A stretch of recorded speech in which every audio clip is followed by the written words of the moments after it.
श्री नर्मदा पुराण अध्याय 32 पत्रेश्वर तीर्थ महात्म्य वर्णन। ओम नमो नर्मदाय। श्री मार्कंडेयवाच पत्रेश्वरं ततो गच्छेश्वर पापप्रणाशनं यत्र सिद्धो महाभाग चित्रसेन सुतो बली। मुनिश्रेष्ठ श्री मार्कंडेय वदले, यानंतर सर्व पापनाशक पत्रेश्वर तीर्थात जावे, जिथे बलवान महाभाग चित्रसेनाचे पुत्र सिद्धी प्राप्त झालेत। राजा युधिष्ठिराने विचारले, हे ब्राह्मण, त्या तीर्थात ते महान तपस्वी कोण होते आणि कोणाचे पुत्र होते? तपस्येचा काय हेतू होता? मला सांगा, मी जाणू इच्छितो। मुनिश्रेष्ठ मार्कंडेय वदले, प्रथम इंद्रदेवाचे अत्यंत प्रिय महान तपस्वी चित्रसेन गंधर्व होते। हे नृपश्रेष्ठ, त्याचा पुत्र पत्रेश्वर नावाने प्रसिद्ध झाला। तो रूपवान, भाग्यवान, सर्व शत्रूंना भयंकर व इंद्रदेवाला अत्यंत प्रिय होता। तो जय नावाने सुद्धा प्रसिद्ध होता। एकदा तो सभेमध्ये सर्व देवांच्या समूहात फार काळ मेनकेच्या नृत्यांगणात मोहित होता। मर्यादेचे उल्लंघन केल्यामुळे तो क्षणात प्राणरहित झाला। तेव्हा सूरराज इंद्राने त्याला इंद्रिय वश झाल्यामुळे शाप दिला। स्वर्गात राहूनही मर्त्य धर्म प्राप्त आचरण केल्यामुळे निसंशय मनुष्य लोकात फार काळ घालवावा लागेल। सुरेंद्राने असे म्हटल्यावर चित्रसेन गंधर्वाचा तरुण पुत्र पत्रेश्वराने थरथर कापत हात जोडून इंद्रदेवाला विनवले। तो म्हणाला, मन व इंद्रियांवर ताबा न मिळवल्यामुळे माझ्यासारख्या अज्ञानी पापीने जे फळ प्राप्त केले त्याबाबत कृपा करण्यास आपण समर्थ आहात। इंद्रदेव म्हणाले, श्री नर्मदा तटावर 12 वर्ष जितेंद्रिय होऊन शांत स्वरूप भगवान श्री शिवाची आराधना केल्यावर तुला सद्गती प्राप्ती होईल।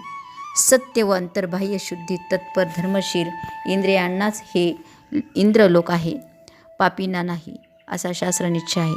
महाराज बुद्धिमान इंद्रदेवाने असे सांगितल्यावर बुद्धिमान गंधर्वपुत्र पत्रेश्वर त्यांना प्रणाम करून भूतलावर गेला।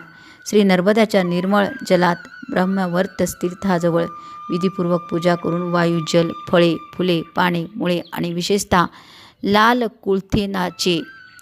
कुळिथाचे सेवन करून त्याने पंचाग्नीत उग्र तप केले। त्याच्या त्या तपाने भगवान श्री शंकर संतुष्ट झाले। हाती धनुष्य धारण केलेले वरदायी त्रिशूळ, अंधक दैत्य विनाशक, मस्तके अर्धचंद्र भूषित, गजचर्मधारी वस्त्र धारण केलेले उमापती श्री शंकर पाहून त्यांच्या चरणी नतमस्तक झाला आणि ईश्वर म्हणाले, हे निष्पाप, तू वर माग, तुझे कल्याण असो, मी तुला वरदान देतो। आज तू जे इच्छितो ते मी तुला देतो, इथे या कार्याबद्दल विचार करू नको।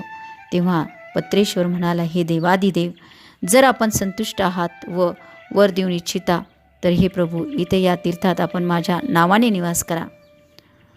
हे ऐकून आनंदाने गहिवरून ईश्वर म्हणाले, तसेच हो, आणि प्रसन्न चित्ताने पार्वती देवीसह तिथून निघून गेले।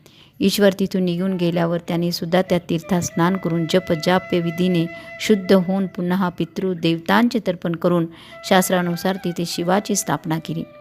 हे भरतवंशोत्पन्न राजा, त्रैलोक्यात ते तीर्थ पत्रेश्वर नावाने प्रसिद्ध झाले। हे राजा, पत्रेश्वर सुद्धा शापमुक्त होऊन अंती प्रसन्नपणे जय जयकार आदी मंगलवचनासह इंद्रलोकात गेला। युधिष्ठिर, जे तुम्ही विचारले त्याचे उत्तर हे, तिथे एका स्नानानेच मानव सर्व पापमुक्त होतो। युधिष्ठिर, त्या तीर्थात जो शंकराला पुजतो तिथे स्नान करून पितृगण तसेच देवांच्या पूजनाने तो अश्वमेध फळ प्राप्त करतो। मरणोत्तर शिवपुरीत शतवर्षाहून अधिक क्रीडा, विलास, सुख, उपभोग मनुष्य लोकात राजा व राजा तुल्य होऊन जन्म घेतो। हे वेदांग तत्वज्ञानी राजा रोग शोकरहित होऊन तो शतवर्ष जगतो आणि त्या पवित्र तीर्थाचे जलाचे स्मरण करतो। हा श्री स्कंदपुराणातील रेवाखंडाच्या पूर्व भागातील पत्रेश्वर तीर्थ महात्म्य वर्णन नावाचा 32वा अध्याय मा नर्मदेच्या चरणी अर्पण। ओम नमो नर्मदाये।